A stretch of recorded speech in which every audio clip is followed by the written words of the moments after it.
রেখো, ইন্না সাকরাতাল আযীমা, বিশাল একটা পাথর, 1 কোটি মণ ওজনের একটা পাথর যদি জাহান্নামের মুখে ছেড়ে দেওয়া হয় তাহলে নিচে পৌঁছতে সময় লাগবে 70 বছর।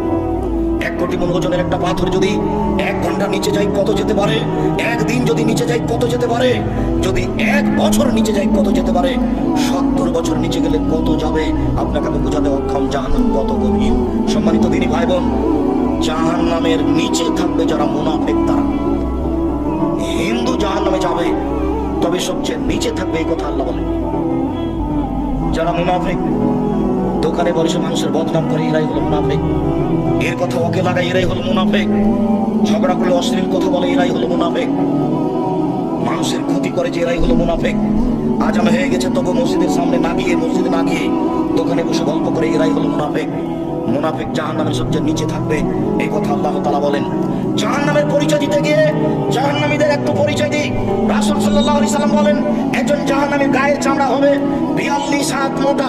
রাসূল সাল্লাল্লাহু আলাইহি সাল্লাম বলেন, একজন জাহান্নামীর দাঁত হবে উহুদ পাহাড়ের সমান। উহুদ পাহাড় 4 কিলোমিটার প্রশস্ত, 8 কিলোমিটার লম্বা, নিচে কত আছে তা মানুষ জানে না। রাসূল সাল্লাল্লাহু আলাইহি সাল্লাম বলেন, একজন জাহান্নামের পুরো রান হবে বাইজা পাহাড়ের সমান, যার দৈর্ঘ্য হচ্ছে 39 কিলোমিটার লম্বা। সম্মানিত দিনী ভাই বোন, রাসূল সাল্লাল্লাহু আলাইহি সাল্লাম জাহান্নামীদের পরিচয় দিতে গিয়ে বললেন, একজন জাহান্নামীর বসার জায়গা হবে মক্কা থেকে মদিনা 450 কিলোমিটার পথ।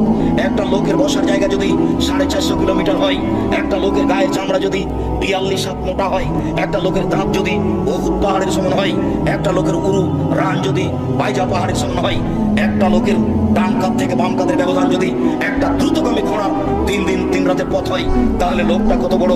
পৃথিবীর শুরু থেকে শেষ পর্যন্ত যত মানুষ এসেছে, যত মানুষ আছে, যত মানুষ আসবে, তার শতকরা 1999 জন লোক জাহান্নামে যাবে। একজন যদি এত বড় হয়, তাহলে হাজারে এত গেলে জাহান্নাম কত বড় আপনাকে আমি কি দিয়ে বুঝাই জাহান্নাম কি জিনিস। রাসূল সাল্লাল্লাহু আলাইহি সাল্লাম বলেন, যত মানুষ এসেছে, যত মানুষ আছে, যত মানুষ আসবে, যত জিন এসেছে, যত আছে, যত আসবে, সব যদি একসাথে জাহান্নামের দরজা দিয়ে ঢোকে তাহলে ঢুকতে অসুবিধা হবে না। তার নাম জাহান্নাম। মানুষকে শাস্তি দেওয়ার জন্য আল্লাহ ব্যবস্থা করেছেন। জাহান্নামকে বিচার মাঠে টেনে নিয়ে যাওয়া হবে। জাহান্নাম কথা বলতে পারে। যখন জাহান্নামে মানুষকে নিক্ষেপ করা হবে, যতবার নিক্ষেপ করা হবে ততবার জাহান্নাম বলবে, আর কি কিছু আছে, আর কি কিছু আছে। তখন আল্লাহ তাআলা তার পাকে জাহান্নামে ঢুকিয়ে দিবেন। তখন জাহান্নাম তার কিছু অংশের মধ্যে লেগে একেবারে আঁটসাঁট হয়ে যাবে। আঁটসাঁট হয়ে গিয়ে জাহান্নাম বলবে, যথেষ্ট, যথেষ্ট, যথেষ্ট। তাহলে জাহান্নাম কথা বলতে পারে। এ দেখেন জাহান্নাম কথা বলছে। জাহান্নাম তার প্রতিপালকের কাছে অভিযোগ করলো।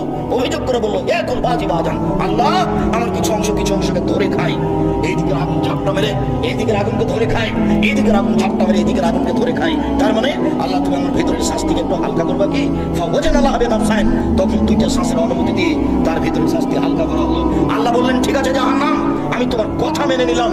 তুমি একবার শ্বাস ছাড়বে ঠান্ডা এলাকা থেকে, তাহলে পৃথিবী 6 মাস ঠান্ডা থাকবে। তুমি একবার শ্বাস ছাড়বে গরম এলাকা থেকে, তাহলে পৃথিবী 6 মাস গরম থাকবে। অন্যথায় তুমি একবার শ্বাস ছাড়বে তাহলে পৃথিবী 6 মাস গরম থাকবে, আর একবার শ্বাস গ্রহণ করবে তাহলে পৃথিবী 6 মাস ঠান্ডা থাকবে।